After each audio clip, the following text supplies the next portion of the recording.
focus. Ideate, innovate, enable. YES Bank and CNBC-TV18 present the Growth Summit Vision for a $10 trillion economy in association with Max Life Insurance.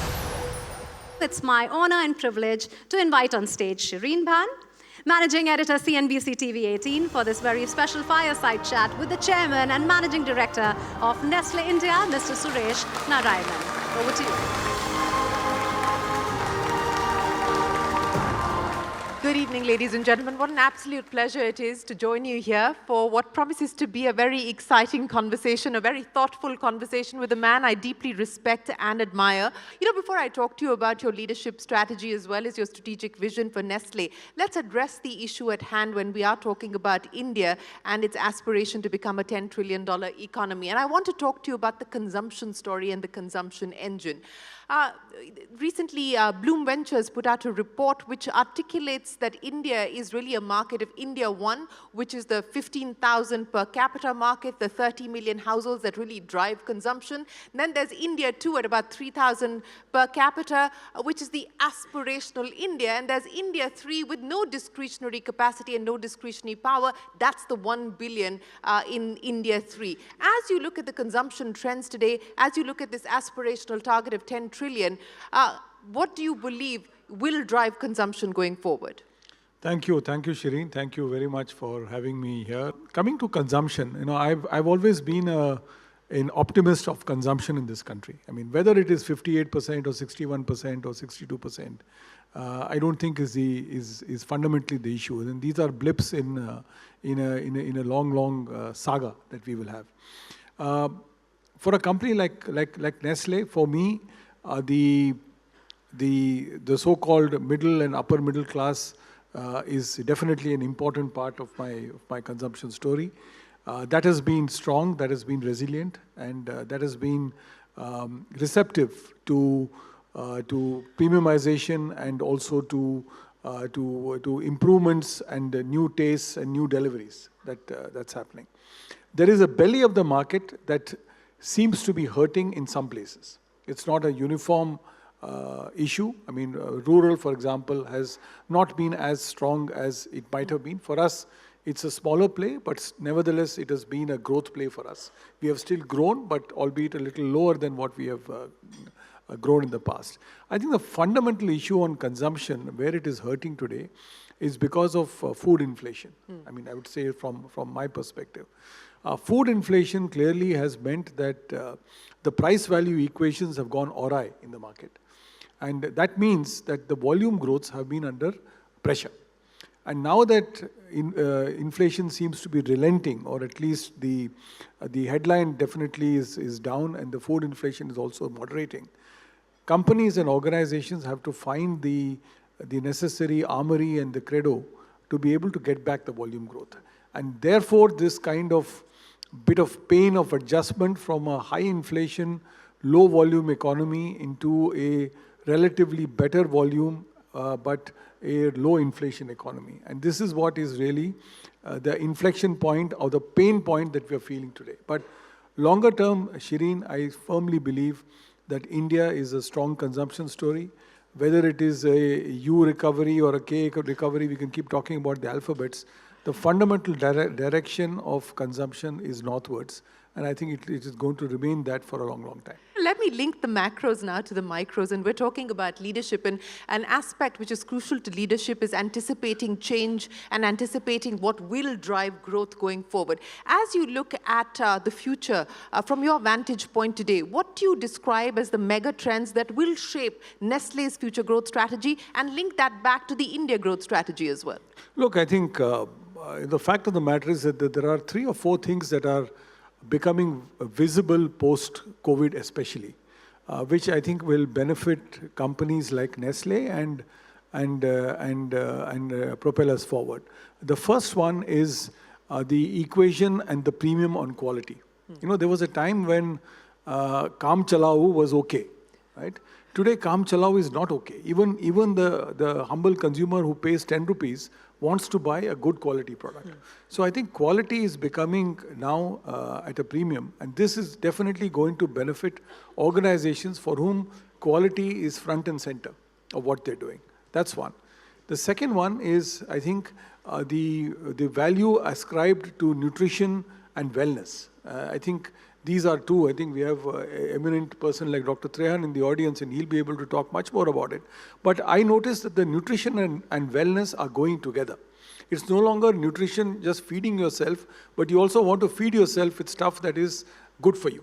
So nutrition and wellness is becoming a clear opportunity for us, and that is being leveraged by many organizations. The third one, which is quite distinct post-COVID and now apparent in the last couple of quarters, is premiumization. Consumers are willing to uptrade significantly. You know, brands are no longer products, they are experiences. So there is a Maggi experience, a Nescafe experience, a Kit Kat experience.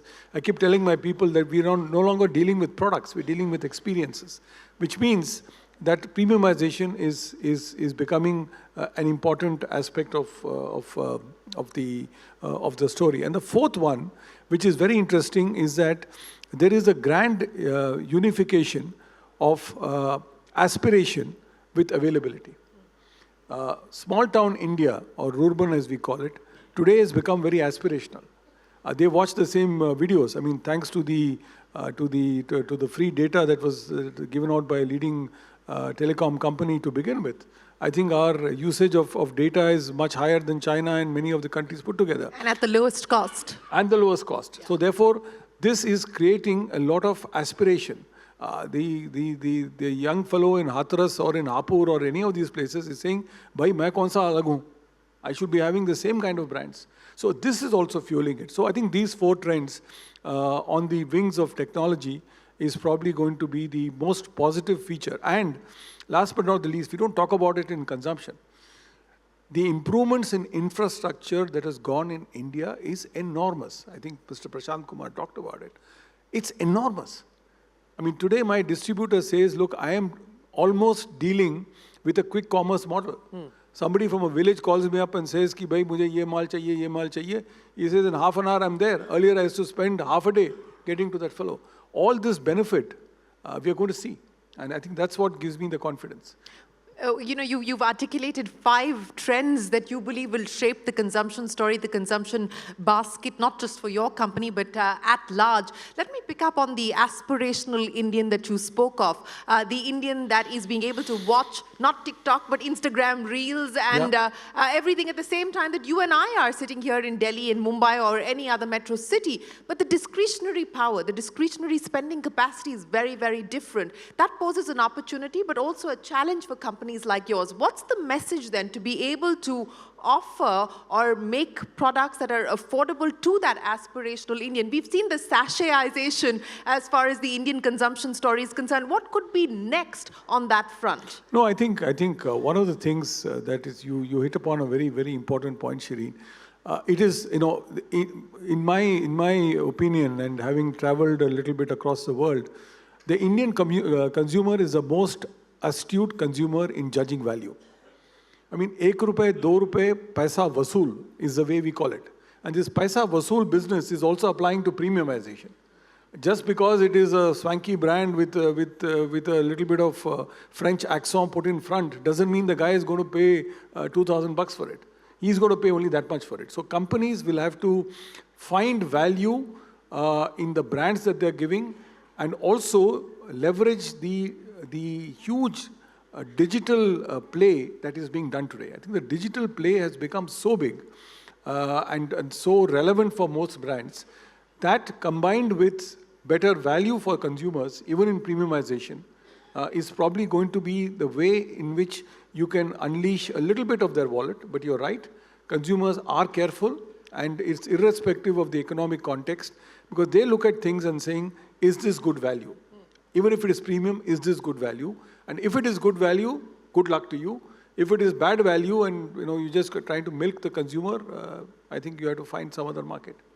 You know, the second trend that you spoke of, which is the convergence of wellness as well as nutrition, and that's a space that you operate in more on the nutrition side. But, you know, as we look ahead and as we look forward, what kinds of adjacencies will this open up in the marketplace for companies like yours to address both these spaces? And more importantly, for FMCG companies, not just like Nestle, but this is a leadership challenge for FMCG in general, for large conglomerates operating in these spaces. How do you cut down your fat content? How do you cut down your sugar content? Regulators are coming down hard on companies to be able to do that, different jurisdictions, different compliances. How do you look at this issue as a leader today? The first thing is Shireen, doing good with the product for the consumer is not, it should not be a regulatory mandate, it should be a corporate mandate.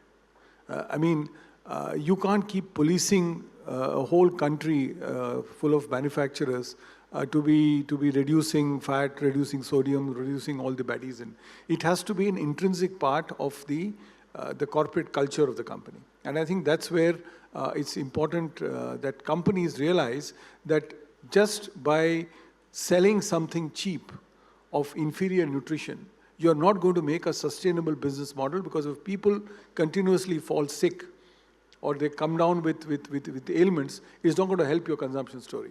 So I think the first thing is really trying to have self-regulation in the development of products and services. Second is greater transparency in communicating it to consumers. I think it's important that the communication cycle of telling consumers exactly what they're getting is going to be an important play as far as consumers are concerned. And the third play, I think, is today, one of the things is while nutrition and wellness is becoming important, there's also an irresponsibility in terms of the number of pills that people are popping into their mouths without any prescriptions, simply because they think that's going to do good for them. I think ultimately we'll have to have a marker between what is good nutrition and what is needed in order to sustain a healthy life. You're talking about supplements that are pretty Exactly. much over the counter. So those are going out of control, and many people are. And I think it's a bit of a risky trend where people are not consulting doctors or consulting physicians or anybody, and just popping it in because they read it somewhere on the net that it's a great product. Why don't you go and pop it in? You're going to feel better, and they do it. And I think all these three are to do with self-regulation and with a backbone that says quality, safety, good nutrition is good money. And if you put it in that way, I think corporates can, and trust is built on that. Ultimately, your trust. Somebody has a product of mine or somebody, other company, and it is inferior or it does harm to them, the name gets blackened. Today, I stand proud as Nestle, and even after the bruising that we took many years ago, is simply because trust equals quality, trust equals safety, trust equals nutrition, trust equals sustainability, trust equals culture, trust equals leadership. All of this comes together, and that's why companies sustain. The long-lived companies are going to be those companies for whom this 5-letter word trust is going to be part of everything that they do. YES Bank and CNBC-TV18 present the Growth Summit Vision for a $10 trillion economy in association with Max Life Insurance. As a leader today, smart factories and so on and so forth have been in the making now. It's been work in progress for the last several years. How do you see this next wave of digitization as a disruptor, but also as an opportunity? What does it mean to you as a company, and what do you believe it will mean for us as Indians? Look, Shireen, I have a simple mind, and therefore my thoughts are very simple on this. As I understand, technology is meant to serve mankind, not the other way around. I think the day we allow AI and ML to start driving us is the day that nemesis will dawn on us. Yes, understand the benefits of AI and ML, but utilize them in the manner in which they improve, enhance, support, and develop mankind for the future. So I'm very happy with all the digital stuff that's taking place because it is making a level playing field for everybody. There was a time when you had to have certain skills in order to, I mean, for example, distribution was always considered to be a competitive advantage, and therefore you had companies like mine, etc., having a certain moat because of distribution. Today, with e-commerce, right, that moat is getting gradually punctured because you're having other ways of getting to the consumer. In the same manner, I think usage of AI in predictive, informative, and in terms of defining your planning mechanisms has to be thought through very, very carefully. In a country like India, we have to be very, very cognizant of the fact that employment generation is a key aspect of this society. I can't have a situation where I continue to have zero employment or jobless growth, right?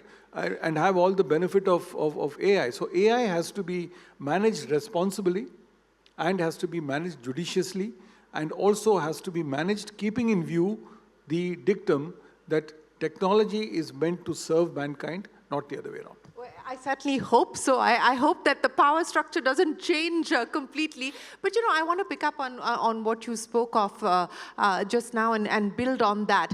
What do you see as the moats that will protect a company in the future in a very volatile environment where geopolitical leanings and tensions are dictating the way that the world moves, where you've got a volatile commodity price environment? What will be the moats that you will use? As you pointed out, distribution no longer is the big moat that you could depend on.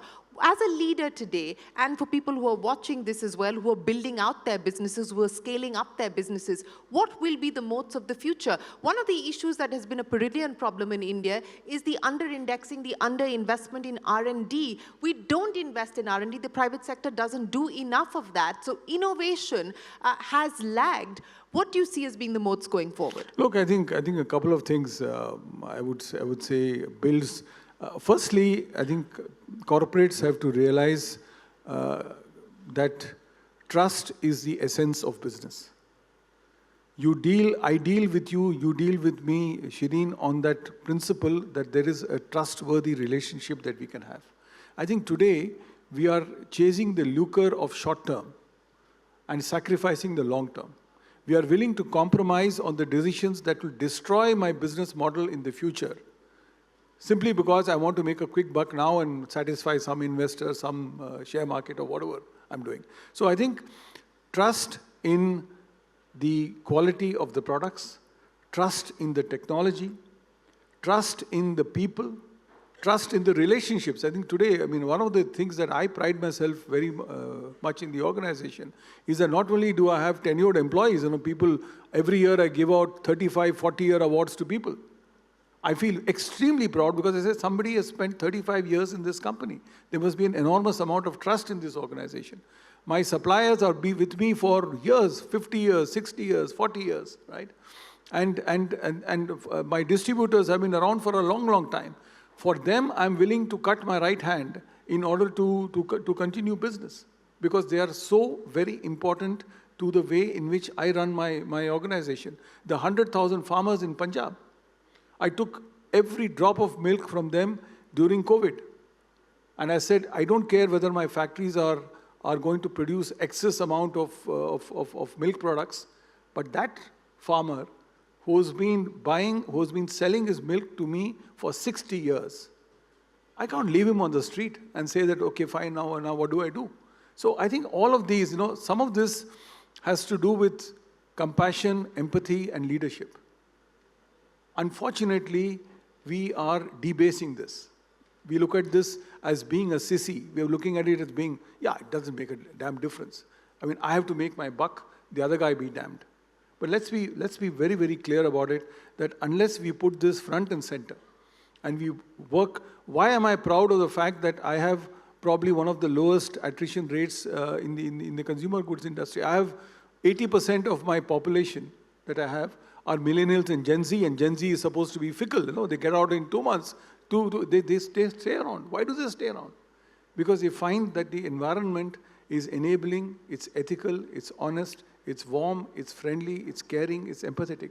These are all words that are not just words if practiced, can make the difference between an average organization and an outstanding organization. What has the Maggi experience taught you? What is the biggest lesson over the last 3-4 decades of your corporate career that you would like young entrepreneurs, young professionals here to take away? Look, I have really learned three principles that I call the 3 I's, and these I's are I, the letter, not I, the person.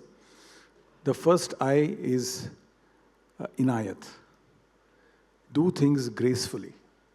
Management is about graces. Management is about doing things subtly. Management is not loud punching in the face. Ibadat. Management, dealing with people, dealing with circumstances is about prayer. Why have we forgotten it? Why is prayer such a weak thing? Why do we have to be aggressive, coarse? You know, as Kabir used to say, he says, "Aisi bani boliye man ka apa khoi, auran ko sheetal kare, apu sheetal hoy." Why don't we follow that? I mean, why do I have to come here and show my power as the chairman of a company and hopefully try and impress you guys and go out feeling miserable, right? And the third one is insaniyat. Somewhere along the line, as a leader, when I respond, I'm fairly up on LinkedIn. When I respond to a young trainee who's joined this company and I tell her, "Good luck to you," she feels so happy. And it goes back to my time when I was a trainee. When one of my boss gave me a chit saying, "Well done, young man, you will do well."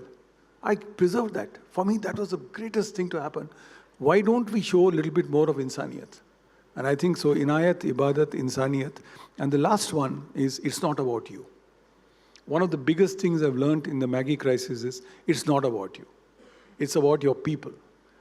It really doesn't matter if I had handled it, if I had botched it up, I would have retired by now, I would have gone to Chennai, I would have been having my coffee and I would have been reading the Hindu newspaper probably, right?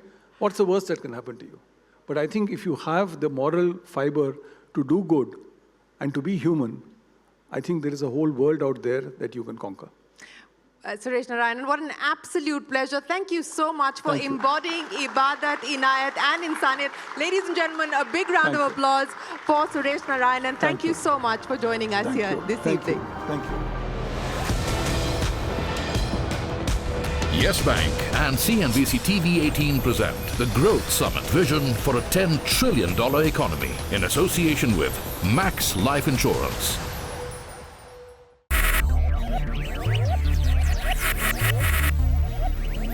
Focus, ideate, innovate, enable.